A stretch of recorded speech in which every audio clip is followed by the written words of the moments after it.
instrutor da Contrarrelógio. Hoje vou comentar a edição número 5, que é de fevereiro de 94. Como vocês veem, uma capa diferente, com desenho. Na época, havia poucas corridas e por vezes não se conseguiam fotos legais, bonitonas das corridas. E eu, para inovar, resolvi pedir ajuda para minha mulher. Aliás, me ajudou sempre, desde o começo, participando, divulgando a revista, fazendo assinaturas. Enquanto eu corria, ela ficava trabalhando depois. E eu pedi para ela se ela não tinha uma pessoa que pudesse fazer uma arte, um desenho bonito. Ela convidou um aluno, ela é professora de História da Arte na Faculdade de Arquitetura da USP, e ela convidou um aluno, Roberto André, que gostava muito de desenhar, a fazer uma arte. Eu fui lá, conversei com ele, olha, uma coisa assim bonitona, não sei, para ficar diferente. Então eu fiz essa capa, um desenho diferente da cidade e tal. Esse desenho tão bonito, as pessoas gostaram, que eu resolvi usar essa imagem, essa arte, sem as chamadas e sem o contrarrelógio. Com o contrarrelógio, mas sem a arte, eu me lembro muito bem, fizemos umas camisetas, uma centena de camisetas de algodão. Na época era praticamente tudo de algodão. E vendíamos. Olha, gostaria, vendemos tudo. Porque era uma camiseta bonitona, com uma estampa legal. Bom, o que é o destaque dessa edição de janeiro? Essa edição de janeiro, sem dúvida, bom, há uma planilha, né? O Ayrton Ferreira se mantinha como nosso principal colaborador, escrevendo todo mês, às vezes até mais que uma matéria, mas principalmente falando de treinamento e principalmente para a maratona. Então ele já apresenta uma planilha para maratona, e depois ele vai elaborar muito mais essas planilhas detalhadamente, sempre um pouco puxadinhas e tal, mas quem conseguia cumpri-las depois passeava na maratona, mais ou menos, passeava assim, 42 km não é bem assim. Mas o grande destaque nós também já começávamos a promover, não tínhamos quase nada de provas e maratonas muito poucas, né? Então havia uma maratona assim, meio capenga, como outras, em Ribeirão Pires, que é uma cidadezinha próxima aqui à cidade da capital paulista.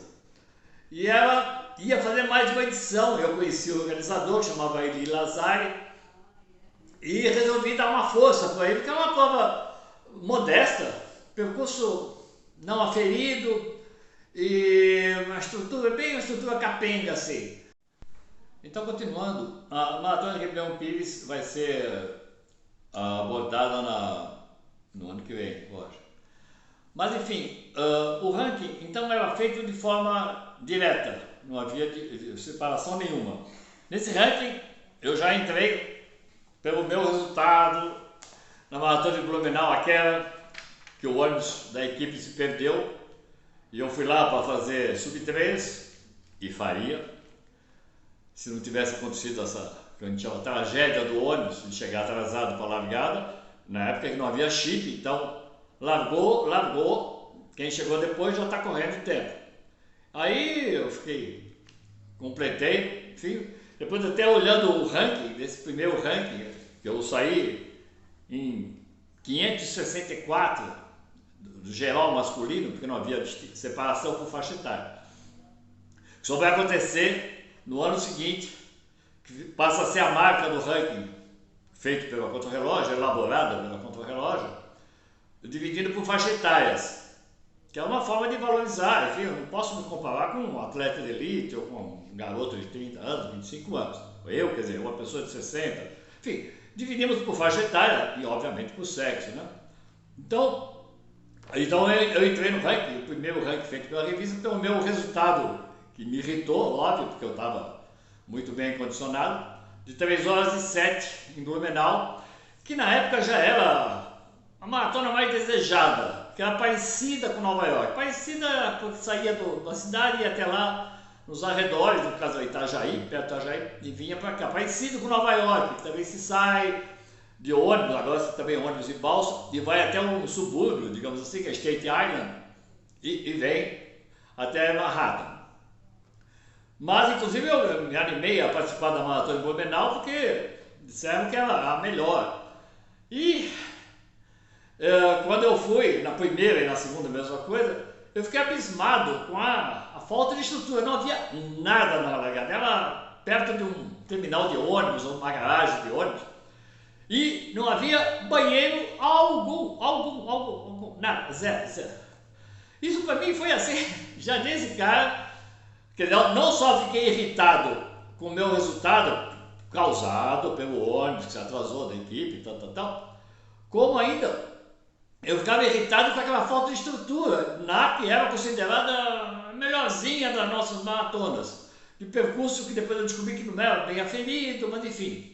Era organizada por uma pessoa, havia uma entidade chamada Cor Blue, mas que tinha à frente somente Raul Cardoso e um médico, eu não me lembro o nome agora, mas enfim, a prova era feita com boa vontade e tal, mas aquela coisa de não ter nada na largada, às vezes tinha um cafezinho, nem me lembro o que tinha, banheiro nenhum. Agora, ninguém que vai para uma maratona consegue, de manhã não fica um pouco tenso e tal, e chega lá e o banheiro, é uma coisa óbvia, né? Bom, enfim, vou ter mais 3, 4, 5 horas de corrida pela frente, como é que eu vou fazer?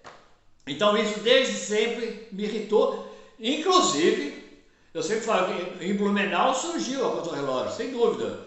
Quando eu faço essa minha segunda, a primeira que tinha feito, achado maravilhoso, e já comecei a pensar em fazer a revista.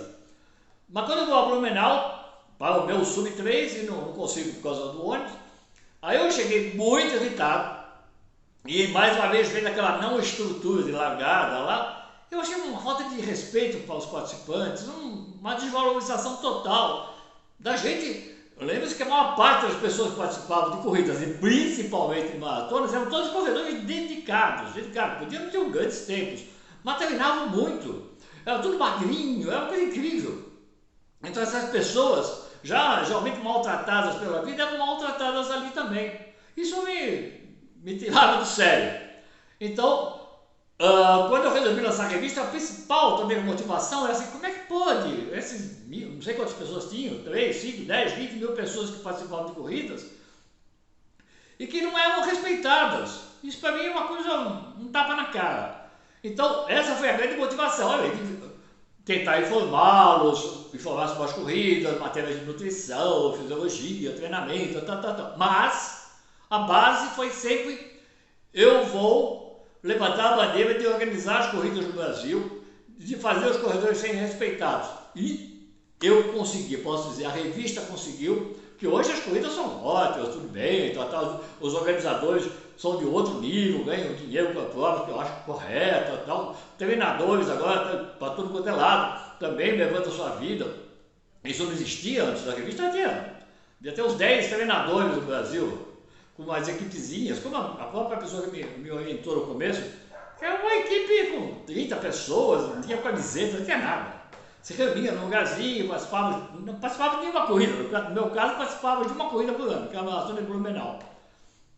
Então, com o ranking, a gente começou um outro processo. Além da revista levantar a bandeira de, como vocês vão ver na próxima cobertura, para o próximo vídeo, de começar a avaliar as corridas e fazer críticas contundentes, mas também sugerindo soluções, a gente passou já a começar a valorizar ainda mais os corredores com um ranking, com a listagem completa.